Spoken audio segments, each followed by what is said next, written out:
Sunstroke হচ্ছে one type of heat stroke. এবারে বুঝতে হবে যে হিট স্ট্রোকটা কি। হিট স্ট্রোক হচ্ছে একটা মেডিকেল কন্ডিশন যেখানে আমাদের বডি অ্যাকচুয়ালি টেম্পারেচার রেগুলেট করতে পারে না। আমাদের বডি নিজস্ব একটা টেম্পারেচার রেঞ্জের মধ্যে কাজ করে, সেই টেম্পারেচার রেঞ্জের চাইতে যদি বাইরে চলে যায় তখন তাকে বলা হয় হিট সানস্ট্রোক বা হিট স্ট্রোক। সানস্ট্রোকের মেন তিনটে স্টেপ রয়েছে। সবার প্রথম হিট ক্র্যাম্পস হবে, তারপরে heat exhaustion, and then heat stroke. এবারে প্রথম থেকে শুরু করলে সবার প্রথমেই যেটা বোঝা যাবে সেটা হচ্ছে হেডেক হবে, কিছুটা আনইজিনেস থাকবে, টায়ার্ডনেস থাকবে, সঙ্গে প্রচুর তেষ্টা পাবে, স্কিন রেড হতে শুরু করবে, ড্রাই হতে শুরু করবে, ঘাম বেরোবে না। এরকম টাইপের সিচুয়েশন সবার প্রথমে ক্রিয়েট হলেই আমাদেরকে সাবধান হয়ে যেতে হবে যে কিছু একটা হচ্ছে। তারপর পেশেন্ট কনফিউশনে চলে যেতে পারে, ডেলিরিয়ামে চলে যেতে পারে। ডেলিরিয়াম মানে কিছু বুঝতে পারছে না, একটা মানে হঠাৎ করে বসে পড়লেন, মাথা ঘোরাতে শুরু করলো, কিছুই বুঝতে পারলেন না, অজ্ঞান হয়ে গেলেন, তখন সেটাকে আমরা বলবো সানস্ট্রোক হয়েছে পেশেন্টের। তখন সেটা মেডিকেল এমার্জেন্সি, আমরা পেশেন্টকে অবশ্যই মেডিকেলি ট্রিট করতে হবে। এবং ট্রিটমেন্টটা শুরু থেকেই শুরু হবে, মানে যখন থেকে উনি অসুস্থ হয়েছেন তখন থেকেই শুরু করতে হবে, আশেপাশের মানুষজনকে এগিয়ে আসতে হবে ওতে।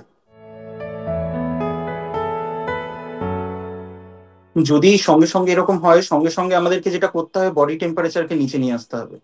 তার জন্য উনি যে গরম জায়গায় ছিলেন সেখান থেকে ছাওয়ার কোনো জায়গাতে, শেড বা কোনো ঠান্ডা জায়গাতে নিয়ে যেতে হবে। এবং স- যদি সম্ভব হয় জলে স্নান করানো বা আইস প্যাক দেওয়া, এই জিনিসগুলো শুরু করতে হবে বডি টেম্পারেচার কমানোর জন্য। সব প্রথমেই যেটা করা যায় সেটা হচ্ছে পুরো শরীর জলে ভিজিয়ে দেওয়া, এবং যে টাইট জিনিসগুলো উনি পরে রয়েছেন সেগুলোকে খুলিয়ে দেওয়া, এবং হাওয়া করা। এবারে যদি আমার কাছে ওই সময় ইলেকট্রিসিটি বা কিছু অ্যাভেলেবেল থাকে তাহলে আমি চেষ্টা করব, যদি আমি চেষ্টা করতে হবে যেটা সেটা হচ্ছে যে যদি বরফ বা কিছু পাওয়া যায়, সেই বরফকে কুঁচকির তলায় বা বগলে এরকম কোনো জায়গায় রেখে কুলার বা ফ্যান দেওয়া। তাতে কি হয়, বডি টেম্পারেচার অনেকটা নামতে শুরু করে। এবারে বডি টেম্পারেচার যখন মোটামুটি একটা ঠিকঠাক জায়গায় চলে আসে, মানে আমাদের নর্মাল রেঞ্জের মধ্যে চলে আসে, তখন আবার পেশেন্ট রেসপন্স করতে শুরু করে। এই সময়ের মধ্যে যদি পেশেন্ট রেসপন্স না করে তখন তাকে হাসপাতালে নিয়ে যেতে হবে।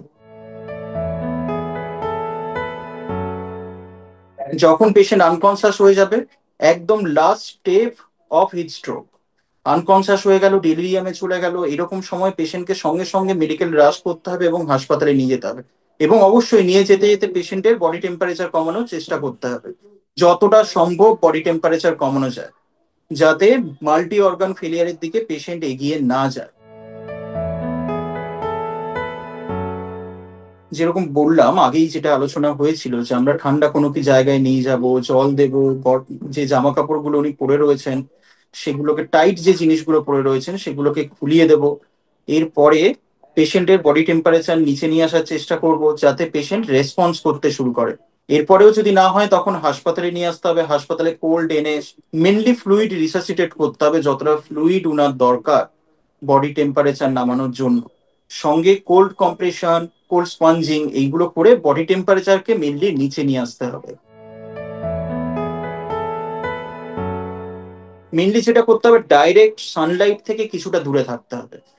তার জন্য সারা শরীর সুতির কাপড়ে ঢেকে রাখাটা সবচাইতে ভালো, এবং অবশ্যই সুতির কাপড়ের রং হালকা হওয়া উচিত, যেটা রিফ্লেক্ট করবে সানলাইটকে, অ্যাবজর্ব করবে না। এইরকম টাইপের জিনিসপত্র করতে হবে, এবং সঙ্গে অবশ্যই জল নিয়ে যেতে হবে, বারবার নিজেকে রিহাইড্রেট করতে হবে, এবং বারবার রেস্ট নিতে হবে ছায়ায় কোথাও দাঁড়িয়ে। সাধারণত মানিয়ে নেওয়ার জন্য যে সময়টা দরকার হয় সেই সময়টা দিতে পারে না। এই ক্ষেত্রে সবচেয়ে ভালো হয় যদি উনাদেরকে ডাইরেক্ট সানহিটে না নিয়ে যাওয়া হয়।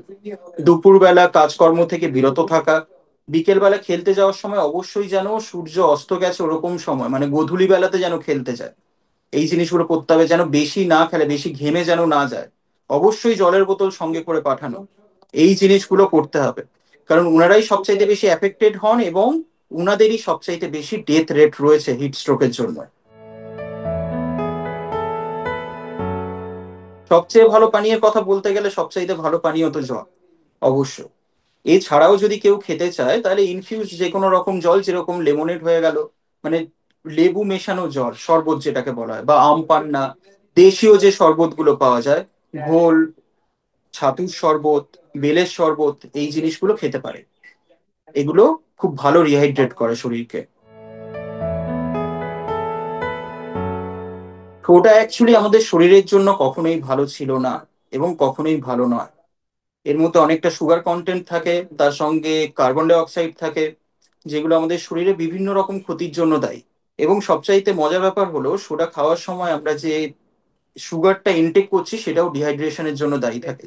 তো আলটিমেটলি আমি নিজেকে ডিহাইড্রেট করার জন্য খাবার খেলাম, কিন্তু আলটিমেটলি কিছুটা হলেও ডিহাইড্রেট হলাম, যে কারণে সোডা খাওয়ার পরে ইউরিনেশনের পরিমাণ বেড়ে যায়। তো আলটিমেটলি আমি ডিহাইড্রেট হচ্ছি, সঙ্গে দাঁতের প্রবলেম, সুগার, এই জিনিসগুলো আসা তো, ওয়েট গেন, এই জিনিসগুলো তো সঙ্গে সাইমালটেনিয়াসলি হতেই থাকবে। যে কারণে আমার মতে সোডা খাওয়া কখনো উচিত নয়।